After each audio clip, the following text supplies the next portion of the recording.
Why are Grafton Architects famous?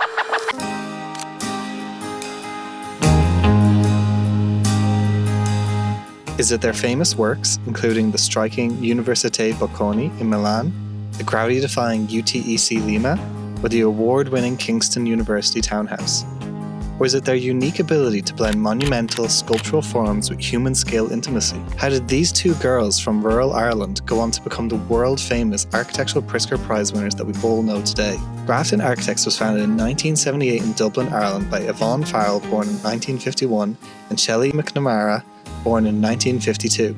They met while studying architecture at the University College Dublin, where they graduated together in 1974. They studied under influential Irish architects like Robin Walker, who trained under Le Corbusier, and became close collaborators during their university years. Perhaps it was this teaching influence that moved the two students away from Mies van der Rohe's international style and felt more akin to Le Corbusier's modern architecture. From this, Shelley, Yvonne, and their two other student peers turned co-workers Shay Cleary and Tony Murphy were called the Corb Squad at university. 4 out of 5 initial Grafton Architects were from the same year in UCD. Shelley, Yvonne, Shay and Tony. Frank Hall, the fifth member, unfortunately died at the age of 62. Grafton's two additional directors, Gerard Carty and Philip O'Sullivan, joined the practice in 1992, with Simona Castilli, Matt McGullen and Kieran O'Brien being appointed as directors of the practice in 2022. The name Grafton Architects stems from the original office address on Dublin's iconic Grafton Street, located in the heart of Dublin city centre. The firm expanded to a larger office at 67 Merrion Square, and later again moved to 12 to 14 College Green, where they currently operate from. While the firm are known for their large-scale competition-winning educational centres, their earlier projects tend to be more intimate residential projects such as the Longhouse, 1999 to 2001. Similar to Tato Ando's Row House in 1976, Grafton Architects' Longhouse is a tight 110 square metre terrace site hosting a series of courtyards to break up the building and allow light in. The interplay of solid and void, service and served, speaks to the architectural education and a motif followed through many of their larger projects. Similarly, the material palette of stone, concrete, timber and glass are key features in this and many of their other projects. The long form of the house, with its carefully placed windows, invites light deep within the plan, contributing to the sense of space and connection to the outdoors, which could be so easily missing in such a constrained site. Moving forward, Grafton Architects were able to take these understandings of the human scale fundamentally founded in their early works and maintain it even when moving into much larger urban projects they are so famous for today. One such project was the Università Luigi Bocconi, Milan 2008, which marked a milestone in their firm's transition from small-scale residential projects to larger, complex institutional designs. The building is located in the heart of Milan, surrounded by a mix of historic and modern architecture. The design emphasizes permeability and openness, public space that engages with the city.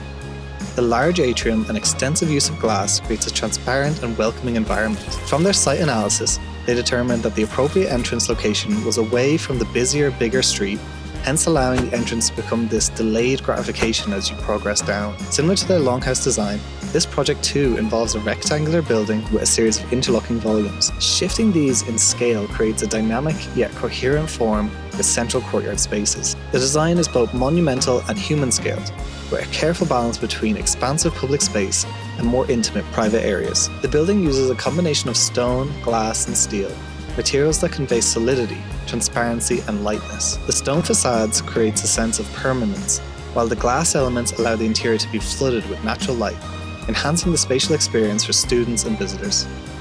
The integration of sustainable design principles, such as natural ventilation and passive solar design, further reinforces the connection between the building and its environment. After winning the building's design competition, Yvonne and Shelley placed 2 columns underneath a large 22-metre cantilever before presenting the scheme to the project engineers. This was to preface the stigmatization that architects design impossible to deliver designs in hopes that the engineers will fix them later. However, the first thing the Italian engineer did was take out the 2 columns, stating he would be the laughingstock of Milan if he left those 2 columns in. An equally ambitious project came in the form of University Campus UTEC Lima 2015.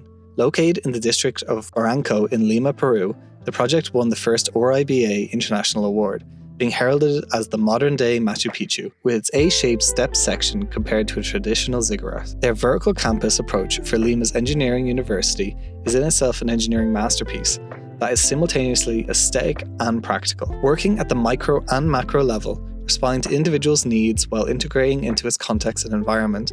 The structure creates a man-made cliff leaning towards Malecón Armendáriz, homaging Lima's coastal geography, while the south elevation steps down to meet the predominantly residential Barranco district. The building's design draws inspiration from Peru's pre-Columbian terrace farming techniques, and fellow Pritzker Prize winner architect Paulo Méndez de Rocha, whose award-winning concrete architecture cemented itself in South American environments and culture across an impressive career. From these learnings, Yvonne and Shelley were able to devise a structure that embraces the local climate, creating cross-ventilation and voids for penetrating natural light deep into the plan. While the design appears purely raw and heavy, UTEC Lima actually incorporates subtle seismic engineering techniques. The deep-set structural walls are carefully calibrated to absorb lateral forces, ensuring earthquake resilience while maintaining the building's dramatic cantilevers. The Grafton girls went on to complete several other highly specific academies, such as the townhouse Kingston University London 2019, with strong brief for an open-door approach for the wider community to enjoy reading,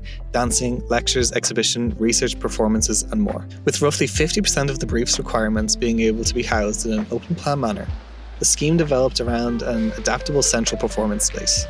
This agora space invites curiosity, rewarding those passing by to enter and peer in from the library, hallways, and lecture rooms. A common motif in their work is the ability to create passive environmental strategies that ultimately prioritize natural light and ventilation, with key passive visuals and acoustics that carry you through the building. Sometimes the ambition, and it's becoming more and more the case, is that you depend less and less on technology. And the way of doing that is by reducing the need for energy, like not needing electric light because you have daylight, not needing air conditioning because you have good airflow, not needing too much water because you circulate the water, you retrieve the water. To reduce the use to the absolute minimum, and then where you need to top it up, then you use mechanical systems. This theme can also be seen through their work in the Toulouse School of Economics 2019. We took the buttresses of the wonderful churches. They are 11 metres deep, the bars of offices, and at the end of each one is the bar stairs, which is like the buttress holding it together, and carved out the middle of the building. So because the weather there is quite benign, the centre is hollow. So the air is allowed to enter, and you leave your office, you come to an area and you can be outside, protected but outside. With 11,000 square metres of internal space across the scheme, the carving out of roughly 7,000 square metres of outside usable space allowed natural light and ventilation to permeate through the building. They took inspiration from the vernacular of Toulouse. The use of buttresses, walls to house the circulation stairs at the end of each branch reflects the buttresses found across Toulouse. Similarly, the elevated cloister frames the entranceway and acts as an open gateway to the city. The existing Roman wall stretches down and breaks just as it enters the subject site. They took this as an opportunity to use bricks made nearly identically to how the Romans did thousands of years ago, leaving a small separation to show respect to what was once there while continuing on the sustainable legacy. But Shelley and Yvonne's triumphant success were not without their challenges. Towards the beginning of their career together, in July of 1984, Yvonne suffered the unexpected loss of her husband and fellow architect Michael de Courcy just 18 months after their wedding in Cairo. Michael sustained a serious head injury during a football match, while Yvonne was teaching architecture in Amman, Jordan. While details of their families' personal lives are generally private, the loss of family members always has a profound impact, and both Shelley and Yvonne have publicly mentioned how their strong partnership has been essential in navigating both personal and professional difficulties, allowing them to support one another, not just as colleagues, but as close confidants through life's personal ups and downs. Growing up in the 1970s and 80s, a time when gender equality was still a major social issue, both women faced expectations that women should prioritize family over career. In an era where female architects were rare, they had to fight against these stereotypes while establishing themselves as professionals. The field of architecture has made significant strides over the years. However, gender biases still permeate the profession. Both Farrell and McNamara are among only 6 women who have ever been awarded the Pritzker Prize as of 2025. with Zaha Hadid being the first woman to do so in 2004. Although today Irish architectural schools have a roughly 50-50 male to female ratio, this ratio changes to 70 to 30 male to female when considering those who go on to become registered and can officially call themselves architects. Additional to their numerous architectural achievements, primarily for their educational buildings, both Yvonne and Shelley have taught at a variety of universities over the decades.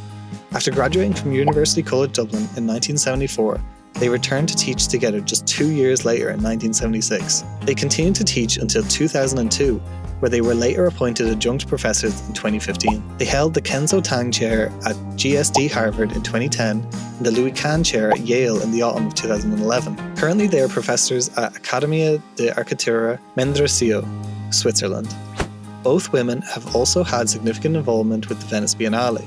The Venice Biennale is a prestigious international cultural exhibition held in Venice. The showcase alternates with 1 year dedicated to art and the next devoted to architecture on an ongoing revolving basis. Grafton Architects made their debut at the Venice Biennale in 2002 when they were invited to represent Ireland at the event. They went on to host the Irish Pavilion in 2006 with the title Architecture in the Irish Context. They continued to participate in 2008 and again in 2018 when they were awarded the Golden Lion for Best National Participation for their exhibition Lived in Architecture under the title Free Space. Both women have frequently discussed their philosophy of architecture, one that values generosity of space, light and materiality.